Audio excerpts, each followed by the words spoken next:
সাবিলা নূরকে দেখা যাবে শাকিব খানের নায়িকা হিসাবে। রকস্টার ছবিতে তাদের একসঙ্গে দেখা যাবে বলে গুঞ্জন উঠেছে ডালিউড পাড়ায়। ছবিতে থাকছেন দুজন নায়িকা। এই খবর আগেই প্রকাশ করা হয়েছে। তাদের একজন তানজিয়া জামান মিথিলা, আর আরো একজন নেওয়া হবে পাকিস্তান থেকে, এমন আলোচনা চলছিল। তবে ছবিটির প্রযোজনার সঙ্গে জড়িত একজন সূত্রে বলছে বিভিন্ন কথা। পাকিস্তানি কোনো নায়িকা থাকছেন না এই ছবিতে। শাকিব খানের আগ্রহ, বাংলাদেশের নায়িকাই যুক্ত হবেন, আর তিনি হতে যাচ্ছেন সাবিলা নূর। সবকিছু ঠিক থাকলেই দ্রুত হবে চুক্তি। সেই সুবাদে তাণ্ডব ছবির পর আবারও শাকিব খানের বিপরীতে দেখা যাবে সাবিলা নূরকে।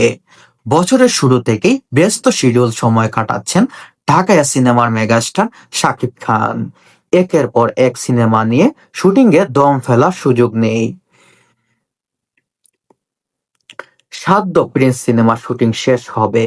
এরপর তিনি হাত দিতে যাচ্ছেন আসন্ন ঈদুল আজহার জন্য রকস্টার সিনেমার কাজ। জানা গেছে একজন রকস্টারের জীবনের উত্থান পাতান গল্প নিয়ে তৈরি হবে নতুন সিনেমাটি, যেখানে থাকবে ভালোবাসার এক অন্য অধ্যায়। তবে এখনো চূড়ান্ত হয়নি সিনেমাটির নাম। সিনেমাটি নির্মাণ করছেন